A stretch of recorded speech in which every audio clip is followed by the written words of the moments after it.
Good morning students. आज हम समुच्चय से संबंधित कुछ जानकारियाँ प्राप्त करेंगे। ठीक है, जैसे आज हम समुच्चय के कुछ प्रकार को देखेंगे। जैसे होता है क्या, रिक्त समुच्चय। तो रिक्त समुच्चय क्या है उसके बारे में जानकारी प्राप्त करेंगे। रिक्त समुच्चय होता क्या है। तो रिक्त समुच्चय एक ऐसा समुच्चय होता है जिसमें कोई भी अवयव न हो। ठीक है, अगर उसमें कोई भी अवयव नहीं होगा तो उसी को हम क्या कहेंगे, रिक्त समुच्चय। अगर समुच्चय में एक अवयव रहेगा तो उसको एकल समुच्चय कहेंगे। अगर एक भी अवयव नहीं रहेगा तो उसी को हम क्या कहेंगे, रिक्त समुच्चय। इसी प्रकार एक आता है परिमित समुच्चय और एक आता है अपरिमित समुच्चय।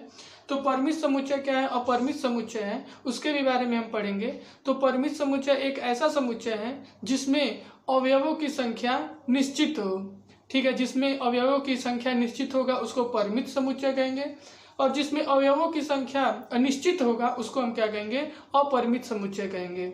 ठीक है, जिस समुच्चय के अवयवों को हम गिन सके तो उसको परिमित समुच्चय कहेंगे, और जिस समुच्चय के अवयवों को हम नहीं गिन सकते हैं उसको अपरिमित समुच्चय कहेंगे। ठीक है, तो आज हम अभ्यास 1.2 के बारे में पढ़ेंगे। अभ्यास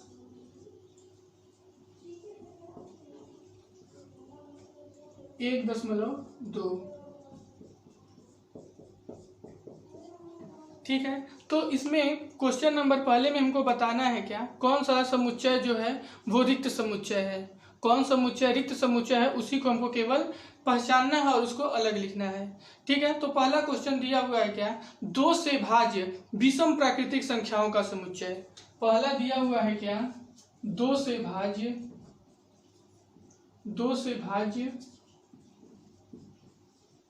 विषम प्राकृतिक संख्याओं का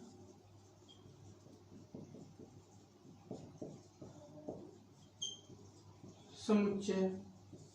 पहला क्वेश्चन दिया हुआ है क्या, 2 से भाज्य विषम प्राकृतिक संख्याओं का समुच्चय।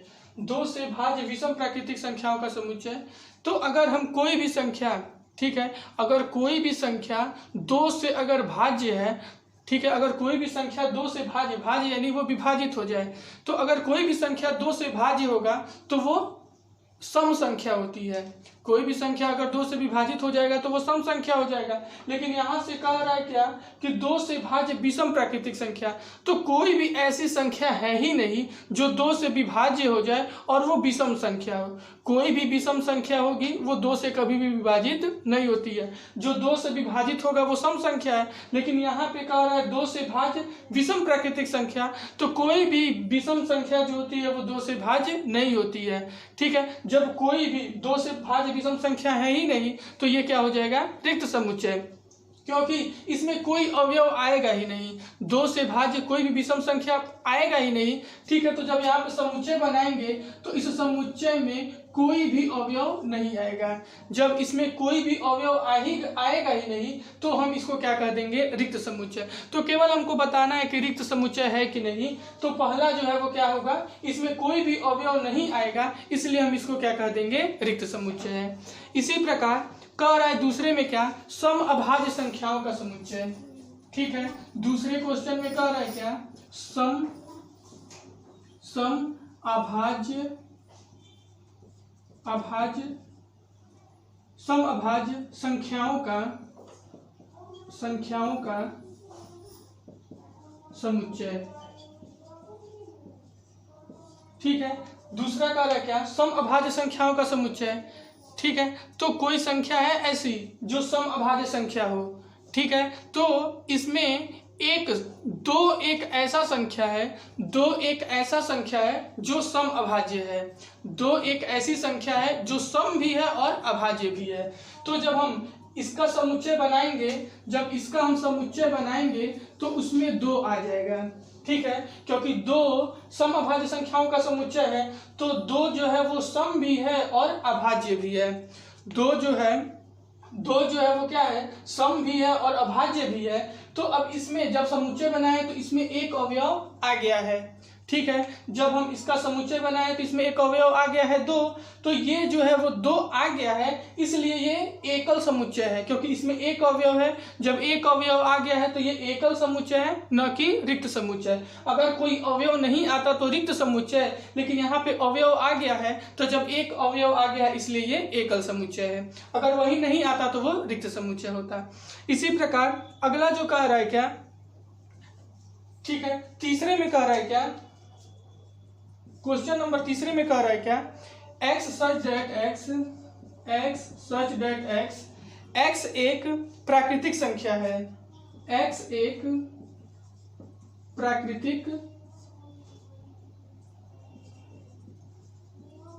प्राकृतिक संख्या है और x का जो मान है वो 5 से क्या है, छोटा है, और 7 से क्या है, और x का जो मान है वो 7 से बड़ा है। ठीक है, 5 से बड़ा है और 7 से क्या है, 5 से छोटा है और 7 से क्या है, बड़ा है। ठीक है, तो जब हम इसका समुच्चय बनाएंगे, x एक प्राकृतिक संख्या है और x का जो मान है वो 5 से छोटा है और 7 से क्या है, बड़ा है। तो जब इसका समुच्चय बनाएंगे, जब संख्या रेखा को लेकर चलेंगे, तो यहाँ पर -1 ये हो गया 0, इधर आएंगे तो 1 2 3 4 5 6 7 8, इस प्रकार से आगे बढ़ते जाएंगे। अब इसमें देखेंगे जो हमारा x का मान है वो 5 से छोटा है, 5 से छोटा यानी इधर। ठीक है, 5 से छोटा यानी जब हम इधर चलेंगे तो ठीक है छोटा संख्या प्राप्त होगा, और जब उस साइड चलेंगे, ठीक है, जैसे 0 से इधर आते हैं तो छोटा संख्या आता है, जितना इधर आएंगे उतना छोटा, और जब इस साइड चलेंगे तो क्या हो जाएगा, ठीक है, बड़ा संख्या मिलेगा। ठीक है, यानी बाएं ओर चलेंगे तो छोटा संख्या और दाहिने ओर चलेंगे तो बड़ा संख्या। तो हम यहाँ 5 से जब बाएं ओर चले हैं, 5 से जब बाएं ओर चले हैं तो छोटी संख्या मिलेगी, और जब वहीं दाएं ओर चलते तो बड़ा संख्या मिलता है। इसी प्रकार जब यहाँ पे कह रहा है क्या, x का मान, यहाँ x का मान 5 से छोटा था, लेकिन और कह के दिया हुआ था क्या कि 7 से क्या है, बड़ा है। 7 से बड़ा है तो उस साइड चलेंगे। x का मान जो था वो 5 से छोटा था लेकिन 7 से बड़ा था।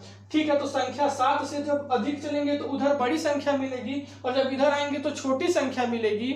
ठीक है, इन दोनों कंडीशन में कोई भी ऐसा संख्या नहीं आएगा जो मैच करे। ठीक है, इधर आएंगे तो 4 5 6 इधर आएगा, और इधर चलेंगे तो उधर भी कोई भी संख्या ऐसा नहीं आएगा जो इस समुच्चय में आ सके। ठीक है, कोई भी संख्या ऐसा नहीं है जो 5 से छोटा हो और यहाँ 7 से जो है वो बड़ा हो। ठीक है, अगर वही 5 से बड़ा कहा होता और 7 से जब छोटा कहा रहता, ठीक है, जब 5 से बड़ा कहा रहता और 7 से जब छोटा कहा रहता, तो 5 से जब बड़ा और 7 से जब छोटा लेकर चलते तो बीच में एक संख्या आ जाता 6।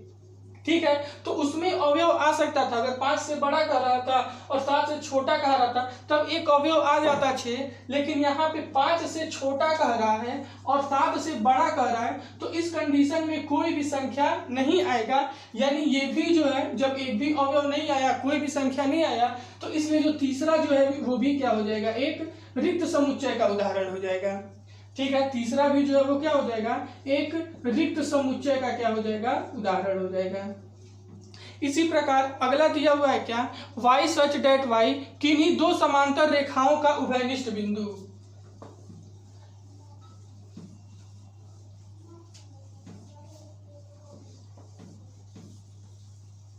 दिया हुआ है क्या, y such that y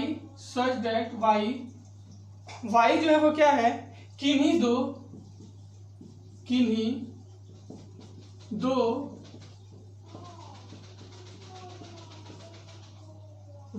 समांतर रेखाओं का, किन्हीं दो समांतर रेखाओं का उभयनिष्ठ बिंदु। ठीक है, यहाँ पे जो y है वो किन्हीं दो, ठीक है, y किन्हीं दो बिंदु दो समांतर रेखाओं का उभयनिष्ठ बिंदु है। तो उभयनिष्ठ बिंदु क्या है? अगर मान लो कि दो रेखा है, अगर कोई दो रेखा है, एक ये रेखा है हमारा और एक ये रेखा है, जब ये एक दूसरे को प्रतिच्छेदित करेंगी यानी एक दूसरे को क्या करेंगी? काटेंगी। तो जिस बिंदु पर ये काटेगा, इन्हीं दोनों रेखाओं का ये उभयनिष्ठ बिंदु है। अगर दो रेखाएं हैं, अगर एक दूसरे को काटती हैं, तो जिस बिंदु पर काटेंगी, ठीक है, तो यही इन दोनों रेखाओं का क्या होगा? उभयनिष्ठ बिंदु होगा। ठीक है। इसी प्रकार अगर मान लो कि क्या है, अगर दो समांतर रेखा है, यहाँ पे क्या कर रहा है? y सच दैट y जो है वो क्या है? किन्हीं दो समांतर रेखाओं का उभयनिष्ठ बिंदु है। ठीक है। और हमको पता है कि अगर दो समांतर रेखाएं होंगी, अगर कोई भी दो समांतर रेखाएं होंगी, तो वो एक दूसरे को कभी भी प्रतिच्छेदित नहीं करती हैं। अगर दो समांतर रेखाएं हैं तो समांतर रेखाओं का गुण ही होता है कि वो एक दूसरे को कभी भी प्रतिच्छेदित नहीं करती हैं, कभी भी एक दूसरे को काटती नहीं है। तो जब दो समांतर रेखाएं रहेंगी, जब वो एक दूसरे को प्रतिच्छेदित ही नहीं करेंगी, जब एक दूसरे को काटेंगे नहीं, तो उभयनिष्ठ बिंदु नहीं मिलेगा। ठीक है। तो किन्हीं दो समांतर रेखाओं का उभयनिष्ठ बिंदु, जब दो समांतर रेखाएं खींची जाएंगी, तो कोई भी उभयनिष्ठ बिंदु नहीं प्राप्त होगा। ठीक है। अगर तिर्यक रेखा रहता तो एक दूसरे को काटता, तब एक, ठीक है, काटता तो जिस बिंदु पर काटता तो वो उभयनिष्ठ बिंदु मिल जाता। दोनों रेखाओं पर ये बिंदु है। लेकिन जब दो समांतर रेखाएं वो तो एक दूसरे को कभी नहीं काटेंगी। जब एक दूसरे को नहीं काटेंगी, प्रतिच्छेदित नहीं करेंगी, तो उभयनिष्ठ बिंदु मिलेगा नहीं। ठीक है। उभयनिष्ठ बिंदु नहीं मिलेगा तो कोई भी बिंदु मिला ही नहीं, इसलिए चौथा भी जो होगा वो हमारा क्या होगा? एक रिक्त समुच्चय का क्या हो जाएगा? उदाहरण हो जाएगा। ठीक है। तो यहाँ पर जो चौथा भी होगा वो क्या हो जाएगा? हमारा एक रिक्त समुच्चय हो जाएगा। इसी प्रकार आगे देखते हैं क्या। ठीक है। दूसरे क्वेश्चन में क्या कर रहा है? निम्नलिखित समुच्चयों में कौन परिमित है और कौन अपरिमित है? कौन समुच्चय परिमित है, कौन समुच्चय अपरिमित है, वही हमको क्या करना है? बताना है। तो अभी हम बताए हैं क्या? अभी हम बताए हैं कि जिस समुच्चय में अवयव निश्चित रहे, यानी जिस समुच्चय के अवयवों को अगर हम गिन सकें तो वो परिमित समुच्चय होगा, और जिस समुच्चय के अगर हम अवयवों को नहीं गिन सकते हैं वो अपरिमित समुच्चय होगा। ठीक है। दूसरे क्वेश्चन में यही दिया हुआ है, हमको बताना है कौन परिमित समुच्चय है और कौन अपरिमित समुच्चय है। पहला दिया हुआ है क्या? पहला दिया हुआ है वर्ष के महीनों का समुच्चय। पहला दिया हुआ है वर्ष के महीनों का समुच्चय। ठीक है। तो वर्ष के महीनों का समुच्चय, वर्ष में कौन कौन से महीने होते हैं, क्या हम उसको गिन सकते हैं? ठीक है। अगर गिन सकते हैं तो परिमित समुच्चय। ठीक है। और अगर नहीं गिन सकेंगे तो वो हमारा अपरिमित समुच्चय है। तो वर्ष के महीनों का जब समुच्चय बनाएंगे, ठीक है, अगर वर्ष के महीनों का समुच्चय बनाएंगे तो कौन कौन सा है? तो पहला है जनवरी, फिर फरवरी, मार्च, अप्रैल, फिर मई, जून, जुलाई, अगस्त, सितंबर, अक्टूबर, नवंबर, दिसंबर। ठीक है। वर्ष में 12 महीना होता है। जनवरी, फरवरी, मार्च, अप्रैल, मई, जून, जुलाई, अगस्त, सितंबर, अक्टूबर, नवंबर, दिसंबर।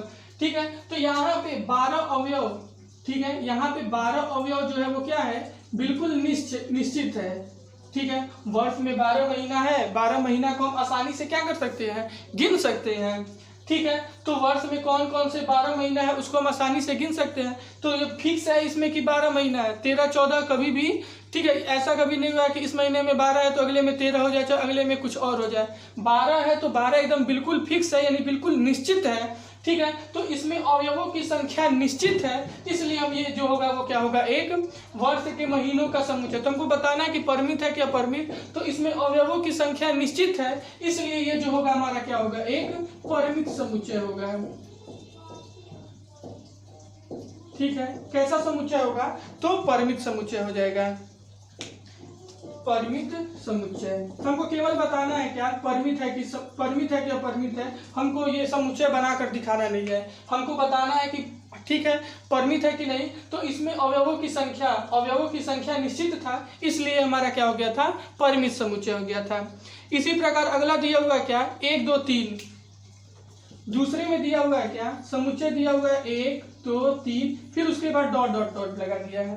ठीक है, 1 2 3 फिर डॉट डॉट, यानी वो कहाँ तक जाएगा? अनंत तक जाएगा। 1 2 3 आगे बढ़ता जाएगा, वो कभी भी खत्म नहीं होगा। ठीक है, तो अब यहाँ पर 1 2 3 गिनती कभी खत्म होगा नहीं। अगर डॉट डॉट लगा दिया, अगर लास्ट में कुछ अंक दे दिया रहता तो वहां पे जाके खत्म हो जाता, लेकिन यहाँ पे जब डॉट डॉट डॉट लगा दिया यानी वो ठीक है इनफाइनाइट तक जाएगा, अनंत तक जाएगा। तो इसमें अवयवों की संख्या निश्चित नहीं है, और जब निश्चित नहीं है तो ये जो होगा हमारा क्या हो जाएगा? अपरिमित समुच्चय हो जाएगा, अपरिमित समुच्चय। ठीक है, इस समुच्चय के अवयवों की संख्या निश्चित नहीं थी, इसलिए ये हमारा क्या हो गया है? अपरिमित समुच्चय हो गया है। इसी प्रकार अगले में क्या दिया हुआ है? ठीक है, तीसरे में दिया हुआ है क्या? तीसरे में दिया हुआ है समुच्चय दिया हुआ है 1 2 3 फिर डॉट डॉट डॉट लगा के आगे दे दिया है 100। ठीक है, यहाँ पर देखो गिनती स्टार्ट हुआ है, 1 2 3 गिनती स्टार्ट हुआ है, लेकिन ये कहाँ तक गया है? तो ये 100 पे जाके खत्म हो गया है। लास्ट में यहाँ पे 100 तक दे दिया है, तो हम 1 से लेके 100 तक हम क्या कर सकते हैं? आसानी से गिन सकते हैं कि 1 से स्टार्ट किए तो 100 तक खत्म हुआ है, यानी कुल 100 अवयव हैं। ठीक है, जब समुच्चय बनाएंगे तो 1 से लेकर 100 तक गिनती गिन देंगे, यानी इसमें अवयवों की संख्या निश्चित थी, इसलिए ये हमारा क्या हो जाएगा? परिमित समुच्चय हो जाएगा। ठीक है, इसमें अवयवों की संख्या निश्चित थी, इसलिए हमारा क्या हो गया है? परिमित समुच्चय हो गया है। ठीक है, इसी प्रकार अगला दिया हुआ है क्या? 100 से बड़े धन पूर्णांकों का समुच्चय। चौथे में दिया हुआ है क्या? 100 से बड़े धन पूर्णांकों का समुच्चय। ठीक है, 100 से बड़े धन पूर्णांकों का समुच्चय। तो जब 100 से बड़ा धन पूर्णांक लेकर चलेंगे तो 101 102 103। ठीक है, अब इसके 101 102 103 ये आगे बढ़ता जाएगा 104 5 6, ये कभी भी खत्म होगा ही नहीं। 100 से बड़ा लेकर चला गया है, लेकिन लास्ट में तो कुछ कहा नहीं। अगर वही 100 से छोटा कह रहा था तो हम 1 से लेकर गए होते 100 तक खत्म कर दिए होते, लेकिन 100 से बड़ा कह रहा है तो 100 से बड़ा हम गिनते जाएंगे कभी भी खत्म होगा नहीं, यानी अवयवों की संख्या निश्चित तो है नहीं, इसलिए ये हमारा क्या हो जाएगा? अपरिमित समुच्चय का उदाहरण हो जाएगा, अपरिमित समुच्चय हो जाएगा।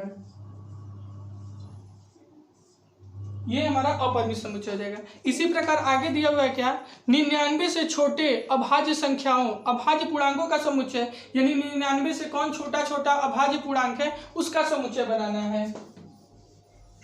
ठीक है, 99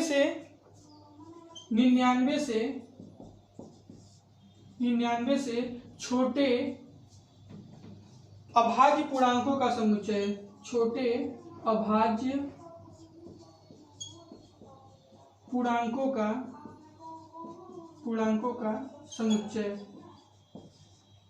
ठीक है, तो अभाज्य संख्या वो संख्या जो किससे? स्वयं से या 1 से विभाजित हो। ऐसी संख्या जो 1 या स्वयं से विभाजित हो वो हमारा अभाज्य संख्या। 1 जो है वो कभी भी अभाज्य संख्या नहीं ली जाती है, 2 से अभाज्य संख्या को गिना जाता है, 1 अभाज्य संख्या नहीं है। ठीक है, तो 99 से छोटा यानी क्या? 99 से छोटा जितनी भी संख्या उसको हम लेकर चलेंगे, लेकिन वो कैसी संख्या होनी चाहिए? अभाज्य पूर्णांक होना चाहिए। ठीक है, तो ये हो जाएगा 2 3, फिर उसके बाद आ जाएगा 5, फिर 7, फिर 11, फिर 13, फिर 19, फिर 23, फिर 29, फिर 37, फिर 41, 43, इस प्रकार से बढ़ता जाएगा। फिर जब लास्ट में चलेंगे तो 99 से पहले जो आएगा वो हमारा क्या हो जाएगा? 97 हो जाएगा।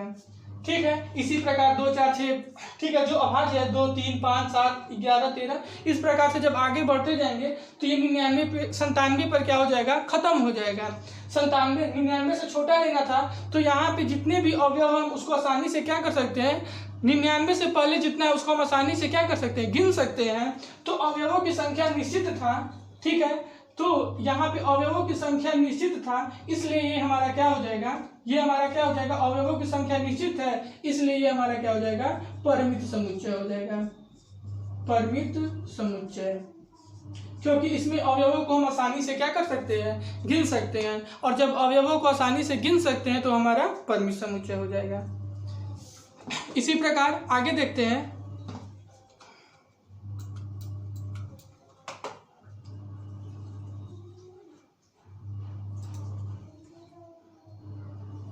आगे दिया हुआ है क्या, निम्नलिखित में से प्रत्येक के लिए बताइए कौन परिमित है और कौन अपरिमित है।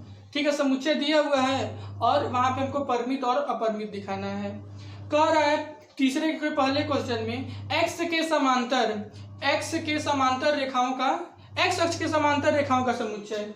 x अक्ष के समांतर कौन कौन सी रेखाएं हैं उसी को हमको क्या करना है, बताना है। तो बताना है x अक्ष के समांतर, ठीक है, x अक्ष के समांतर रेखाओं का जो समुच्चय है वो परिमित है कि अपरिमित है। x अक्ष के समांतर जो रेखाएं का समुच्चय है वो परिमित है कि अपरिमित। तीसरे का जो पहला है वो कह रहा है x अक्ष के समांतर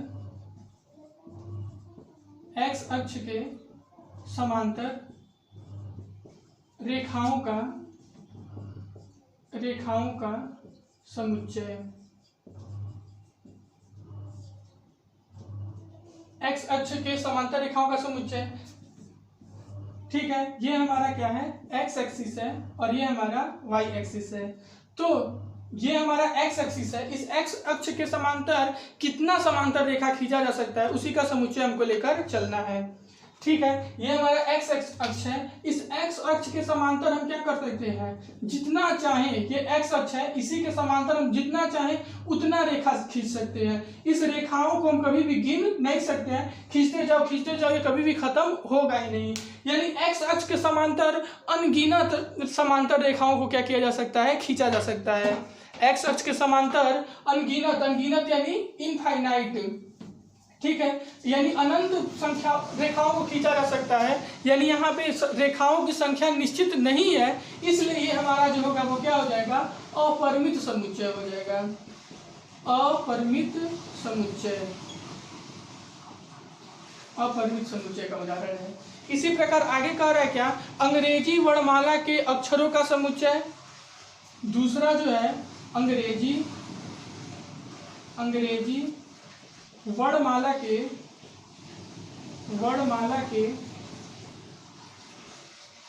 अक्षरों का समुच्चय। ठीक है, अंग्रेजी वर्णमाला है तो अंग्रेजी वर्णमाला में 26 अवयव फिक्स है कि अंग्रेजी वर्णमाला में 26 अवयव होते हैं। ठीक है, जब इसका समुच्चय बनाएंगे तो A B C D E F G H I J K L M N O P Q R S T U V W X Y Z। ठीक है, अंग्रेजी वर्णमाला में 26 अक्षर हैं तो यहाँ पे 26 अवयव फिक्स है, निश्चित है। ठीक है, तो जब अवयवों की संख्या निश्चित है इसलिए जो होगा वो हमारा क्या हो जाएगा, ये हमारा एक क्या हो जाएगा, जब अवयवों की संख्या निश्चित है इसलिए हमारा क्या हो गया है, परिमित समुच्चय हो गया है। इसी प्रकार अगला क्या कर रहा है, उन संख्याओं का समुच्चय जो 5 के गुणज है। ठीक है, उन संख्याओं का समुच्चय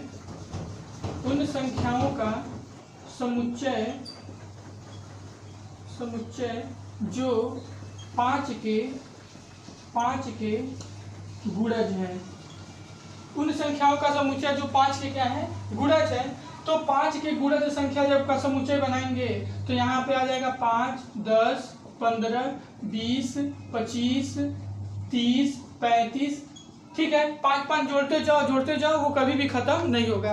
5 की गुणज संख्या हो, कोई भी संख्या हो अगर उसका गुणज लेकर चलेंगे, ठीक है, अगर कहता है कि 100 से पहले 5 की गुणज क्या बताइए, तो 100 से पहले यानी छोटा दिखना है, यानी उसमें अवयवों की संख्या निश्चित है। लेकिन केवल 5 का गुणज है तो वो 5 का गुणज जो है वो अनगिनत तक जाएगा, इनफाइनाइट तक जाएगा। इसमें अवयवों की संख्या निश्चित नहीं है, और जब अवयवों की निश्चित संख्या नहीं है इसलिए हम इसको क्या कर देंगे, अपरिमित समुच्चय कर देंगे, अपरिमित समुच्चय। ठीक है, इसमें अवयवों की संख्या निश्चित नहीं था इसलिए हम इसको क्या कर दिए हैं, अपरिमित समुच्चय कर दिए हैं। इसी प्रकार का आ रहा है क्या, पृथ्वी पर रहने वाले जानवरों का समुच्चय। पृथ्वी पे कौन कौन से जानवर है उसका समुच्चय बताना है। तो पृथ्वी पे कौन कौन से जानवर हैं उसको हम क्या कर सकते हैं, उसको गिना गया है, ऐसी बात नहीं कि नहीं गिना गया है। पृथ्वी पे कौन कौन से जानवर है, हाथी है, घोड़ा है, जितने प्रकार के हैं उसका पूरे का खोज हो चुका है। तो किस किस टाइप के जानवर है, अगर जानवरों की संख्या कर दिया होता तो वो अपरिमित समुच्चय हो जाता, क्योंकि संख्या गिना जाता तो ठीक है, तो उसको आसानी से नहीं गिना जा सकता था। लेकिन यहाँ पे जानवर कह रहा है कि ठीक है कि कौन कौन से पृथ्वी पर रहने वाले जानवरों का समुच्चय, कौन कौन से जानवर है, किस किस तरह के, तो यहाँ पे ये जो होगा वो हमारा क्या होगा, परिमित समुच्चय हो जाएगा। ठीक है, मूल बिंदु 0 0 से होकर जाने वाले वृत्तों का समुच्चय, मूल बिंदु 0 0 से होकर जाने वाले वृत्तों का समुच्चय, मूल बिंदु 0, 0 से होकर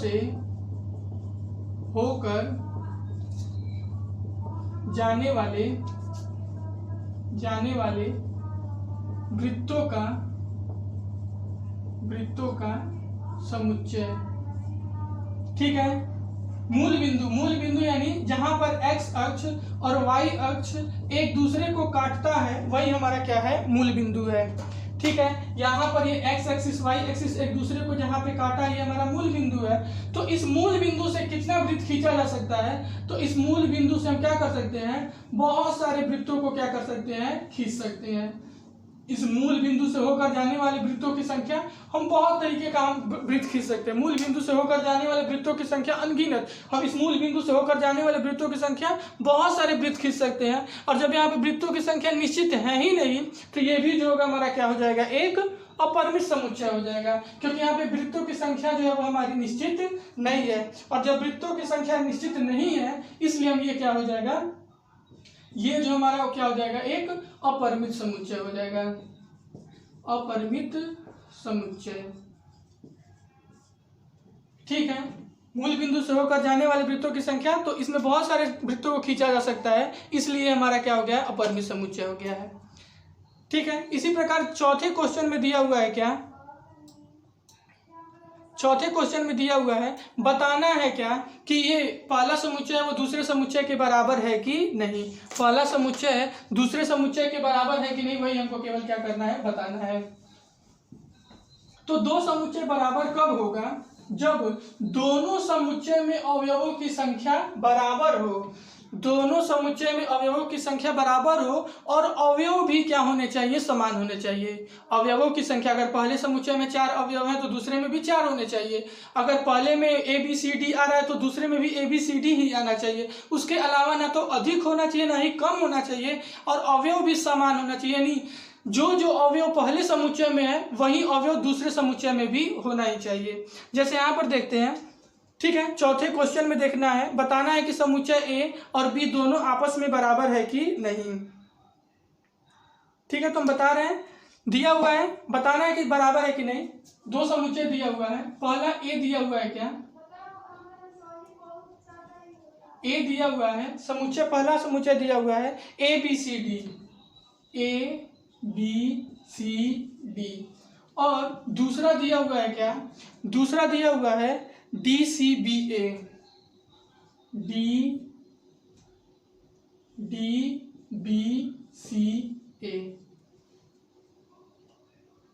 DCBA। ठीक है, ये हो गया DCBA। यहाँ पे दो समुच्चय दिया हुआ है, एक A और दूसरा B। बताना है कि दोनों बराबर है कि दोनों समान है कि नहीं। तो पहले समुच्चय A में 4 अवयव, तो दूसरा बी में है उसमें भी क्या है 4 अवयव। दोनों में अवयव की संख्या बराबर है 4 4। अब देखेंगे अवयव की संख्या तो बराबर है, क्या अवयव बराबर है? तो पहले में ए है तो दूसरे में भी ए आया है, ठीक है। पहले में बी है तो दूसरे में भी बी आया है। तीसरे में सी है तो पहले में सी है तो दूसरे में भी सी है। पहले में डी है तो दूसरे में भी डी है। इसके अवयवों की संख्या भी बराबर है और अवयव भी समान है, इसलिए दोनों बराबर है, यानी ए और 2। समुच्चय ए बराबर समुच्चय बी, यानी ए बराबर बी, यानी दोनों समुच्चय आपस में क्या है बराबर है। इसी प्रकार दूसरे में देखते हैं, क्वेश्चन नंबर दूसरे में क्या कह रहा है। जो समुच्चय ए दिया हुआ है इसमें दिया हुआ है 4 8 12 16, 4 8 12 16, और बी जो है वो दिया हुआ है कितना, बी में दिया हुआ है 8 4 16 18, 8 4 16 18, ठीक है। इसमें भी 4 अवयव, इसमें भी 4 अवयव, इसमें 4 है तो हाँ इसमें भी 4 है, इसमें 8 है तो हाँ इसमें भी 8 है, इसमें 12 है लेकिन इसमें कहीं 12 नहीं आया है, ठीक है। 16 है तो 16 बराबर है, लेकिन इसमें 12 है लेकिन और इसमें 18 है, ठीक है। इसमें 12 है तो इसमें 12 तो आया नहीं है, इसलिए यहाँ पर समुच्चय ए जो है वो समुच्चय बी के बराबर नहीं है, ठीक है। तो समुच्चय ए और बी दोनों आपस में बराबर नहीं है, इसलिए बराबर का चिन्ह बनाकर उसको क्या कर दिया गया है, काट दिया गया है, यानी ए और बी दोनों आपस में बराबर नहीं है, ठीक है। इसी प्रकार आगे देखते हैं, ठीक है। दिया हुआ है तीसरे में क्या, 2 समुच्चय दिया हुआ है, क्या दिया हुआ है, तो दिया हुआ है ए बराबर 2 4 6 8 10, दिया हुआ है 2 4 6 8 10, और बी में दिया हुआ है क्या, x सच डेट x समधन पूर्णांक है और x का मान जो है ये दिया हुआ x सच डेट x एक समधन पूर्णांक है, समधन पूर्णांक है, समधन पूर्णांक है, और x का जो मान है, और x का जो मान है वो 10 के बराबर और 10 से क्या है छोटा है। x का जो मान है वो 10 के बराबर और 10 से छोटा है, तो 10 से पहले कौन कौन सा धन पूर्णांक है उसका हम समुच्चय जब बनाएंगे, ठीक है। जब इसका समुच्चय बनाएंगे तो 10 से छोटा कौन कौन सा धन पूर्णांक है, ठीक है। धन में है, अगर 0 से पहले आएंगे तो ठीक है माइनस में आ जाएगा, हमको धन लेकर चल रहा है, तो यहाँ से 1 नहीं होगा, 2 जो है वो हमारा धन पूर्णांक है, फिर 2 के बाद 3 सम नहीं है, फिर 4 जो है वो समधन पूर्णांक है, फिर 6 जो है वो समधन पूर्णांक है, फिर 8 जो है वो समधन पूर्णांक है, फिर उसके बाद 10 के बराबर भी लेना है, ठीक है। 10 के बराबर और 10 से जब छोटा लेकर चलेंगे तो 2 4 6 8 10 होगा, तो इसमें 2 है तो इसमें भी 2 है, इसमें 4 है तो इसमें भी 4 है, इसमें 6 है तो इसमें भी 6 है, इसमें 8 है तो इसमें भी 8 है, इसमें 10 है तो इसमें भी 10 है, ठीक है। यानी सारे अवयव क्या है बराबर है और अवयवों की संख्या भी बराबर है, तो यहाँ पर a का जो मान है वो b के बराबर होगा, यानी समुच्चय a और b दोनों आपस में क्या है बराबर है। इसी प्रकार अगला जो कह रहा है चौथे में कि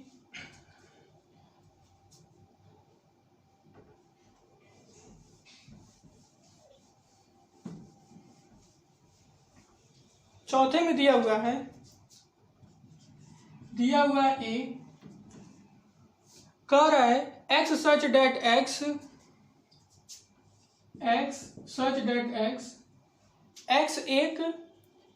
x संख्या 10 का गुणज है, संख्या 10 का एक गुणज है, संख्या 10 का एक गुणज है, संख्या 10 का गुणज है, यानी 10 का गुणज लेकर चलेंगे, यानी 10 20 30 इस प्रकार से 10 का गुणज है, यानी 10 20 30 40 50 60 इस प्रकार से बढ़ता जाएगा, ठीक है। लास्ट तो कहीं फिक्स किया नहीं है तो ये अनगिनत तक जाएगा, 10 20 30 40 50 60 70 इस प्रकार से वो बढ़ता जाएगा, कभी भी खत्म नहीं होगा। इसी प्रकार जो b है, जो समुच्चय b है वो दिया हुआ है कितना, वो दिया हुआ है 10 15 10, 15, 20, 25, 30, 20, 25, 30, फिर उसके बाद से क्या कर दिया है, डॉट डॉट डॉट लगा दिया है। ठीक है, अब ये b जो है वो 10, 15, 20, 25, तो यहाँ पे 10 तो है तो 10 है, 20 है तो 20 है, लेकिन ये 15 बीच में आ गया है। ठीक है, ये जो समुच्चय b जो है वो 5 का गुणज है, समुच्चय b जो है वो 5 का गुणज है, और a जो है वो 10 का गुणज है, यानी दोनों आपस में बराबर है ही नहीं। समुच्चय a और b दोनों आपस में बराबर नहीं है। समुच्चय a is not equal to समुच्चय b, set a is not equal to set b, यानी समुच्चय a समुच्चय b के बराबर नहीं है। ठीक है, इसी प्रकार पांचवें क्वेश्चन में क्या दिया हुआ है,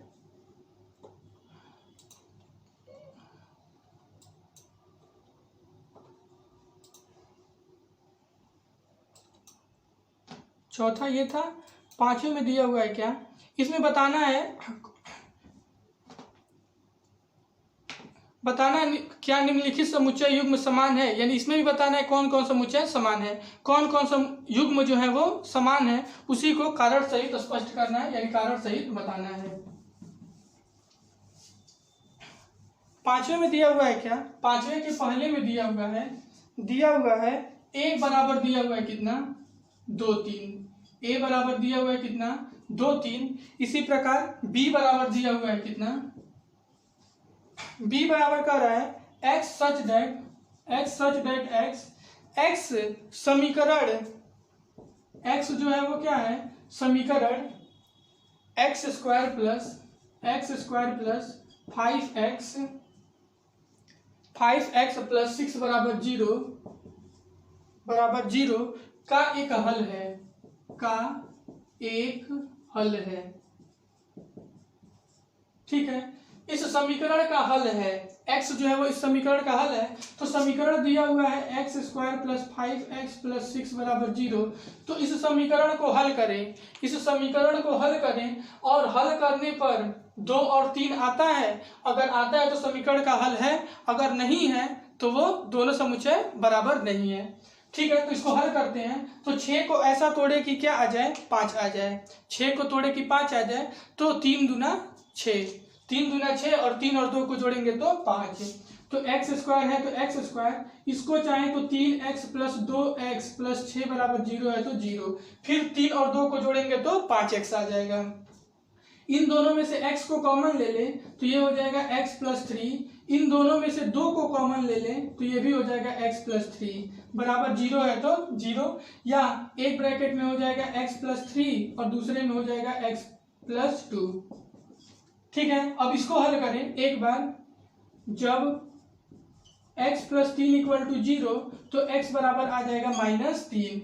ठीक है, एक बार क्या करेंगे, पुनः जब x प्लस 2 इक्वल टू 0 तो x बराबर आ जाएगा -2, यानी यहाँ पर इस समीकरण को हल किया गया है। इस समीकरण को जब हल किए हैं तो x का 2 मान आया है, एक आया है -2 और एक आया है -3, यानी ठीक है, यानी समुच्चय b जो है इस समीकरण का जो हल है वो क्या क्या है, तो एक -2 है और दूसरा जो है वो हमारा क्या है, -3 है। ठीक है, समुच्चय b का जो हल है, यानी इस समीकरण का जो हल है वो क्या है, -2 और -3 है, और समीकरण, ठीक है, समुच्चय a जो दिया हुआ है वो क्या दिया हुआ है, 2 और 3 दिया हुआ है, ये 2 और 3 दिया हुआ है, -2 और -3 आ रहा है, तो अवयव जो है वो तो समान है लेकिन चिन्ह जो है वो क्या है, अलग अलग है। ठीक है, यहाँ पे दोनों अवयव जो है, इस समुच्चय और इस समुच्चय के अवयव बराबर नहीं है, यानी यहाँ पे समुच्चय a जो है वो समुच्चय b के बराबर नहीं है, क्योंकि यहाँ पे 2, 3 दिया हुआ है प्लस में और इसमें जो है वो आया है माइनस में। ठीक है, यहाँ पे प्लस माइनस का अंतर हो गया है, इसलिए समुच्चय a और समुच्चय b आपस में बराबर नहीं है। अगर यही इसमें 2, 3 है तो अगर इसमें भी प्लस में 2, 3 आया होता तो दोनों समुच्चय बराबर हो जाता, लेकिन दोनों का चिन्ह अलग है इसलिए दोनों समुच्चय बराबर नहीं है। इसी प्रकार आगे कह रहा है क्या, इस अगले वाले में कह रहा है 2 समुच्चय दिया हुआ है, समुच्चय a दिया हुआ है क्या, ठीक है, अगले वाले में समुच्चय दिया हुआ है क्या, x सच दैट x शब्द फालो का एक अक्षर है, शब्द FOLLOW FOLLOW का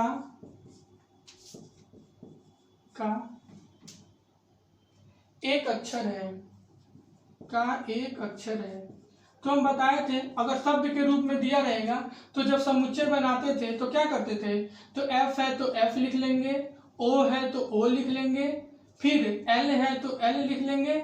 जब एक बार L लिखे तो फिर दोबारा L नहीं लिखेंगे, फिर O है तो एक बार O लिख दें तो फिर दोबारा O नहीं लिखेंगे, फिर W है तो यहाँ पर W लिख देंगे। इसी प्रकार समुच्चय B क्या दिया हुआ है, ठीक है। इसी प्रकार समुच्चय B में दिया हुआ है क्या, समुच्चय B में दिया हुआ है वुल्फ का एक अक्षर है। B जो है वो दिया हुआ है Y सच डेट Y शब्द वुल्फ का, शब्द वुल्फ WOLF एल्फ का एक अक्षर है, ठीक है। वुल्फ का एक अक्षर है, तो जब इसका समुच्चय बनाएंगे तो यहां से समुच्चय बनेगा क्या, जब B बनाएंगे तो W है तो यहाँ पे W, O है तो O, L है तो L, F है तो F। अब देखेंगे क्या अवयव सारे समान है, ठीक है। इसमें F है तो हाँ इसमें भी F है, इसमें O है तो इसमें भी O है, इसमें भी L है तो इसमें भी L है, इसमें W है तो इसमें भी W। क्वेश्चन नंबर 6 में क्या दिया हुआ है, निम्न दिए हुए समुच्चयों में से समान समुच्चयों का चयन कीजिए। कौन कौन से समुच्चय समान है उसी का हमको क्या करना है, चयन करना है। देखो यहाँ पे समुच्चय A दिया हुआ है, क्या समुच्चय A दिया हुआ है 2 4 8 12, 2 4 8 12, ठीक है। समुच्चय B दिया हुआ है क्या, समुच्चय B दिया हुआ है 1 2 3 4, 1 2 3 4। इसी प्रकार C दिया हुआ है क्या, C दिया हुआ है 4 8 12 14, 4 8 12 14। इसी प्रकार D दिया हुआ है क्या, D दिया हुआ है 3 1 4 2, 3 1 4 2। E दिया हुआ है क्या, E दिया हुआ है -1 +1। F दिया हुआ है, F दिया हुआ है 0, A और G दिया हुआ है, G दिया हुआ है 1 -1,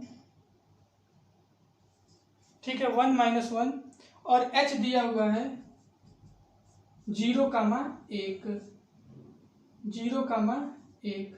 तो बताना है कौन कौन से समुच्चय जो है वो आपस में बराबर हैं, ठीक है। इसमें पहला समुच्चय देखें 2 4 8 12, ऐसा कोई ऐसा समुच्चय है, ठीक है। इसमें 2 है, ठीक है, तो इसमें 1, ये तो दोनों आपस में बराबर नहीं है। इसमें देखो 2 इसमें भी है तो इसमें 2 है ही नहीं, ठीक है। पहले समुच्चय से कोई भी समुच्चय बराबर नहीं है। इसमें देखो 1 2 3 4 दिया हुआ है, तो इसमें देखो 1 है तो इसमें भी 1 है, इसमें 2 है तो इसमें भी 2 है, इसमें 3 है तो इसमें भी 3 है, इसमें 4 है तो इसमें भी 4 है। समुच्चय B और D, समुच्चय B और D में जो जो अवयव है समुच्चय B में है वही समुच्चय D में भी है, और दोनों में 4 4 अवयव है, यानी समुच्चय B और समुच्चय D जो है वो आपस में क्या है, बराबर है, ठीक है। ये पूरे समुच्चय में कौन कौन से समुच्चय आपस में बराबर है उसी को केवल छाट कर लिखना है। तो समुच्चय B और D आपस में क्या है, समान है। इसी प्रकार समुच्चय E जो है समुच्चय G के क्या है, बराबर है। इसमें भी -1 और 1 है और इसमें भी -1 और 1 है। ये E और G, समुच्चय E और समुच्चय G जो है वो भी दोनों आपस में क्या है, बराबर है, ठीक है। तो समुच्चय B और D आपस में बराबर है और समुच्चय E और G आपस में बराबर है, ठीक है। यही इसका क्या हो जाएगा, आंसर हो जाएगा।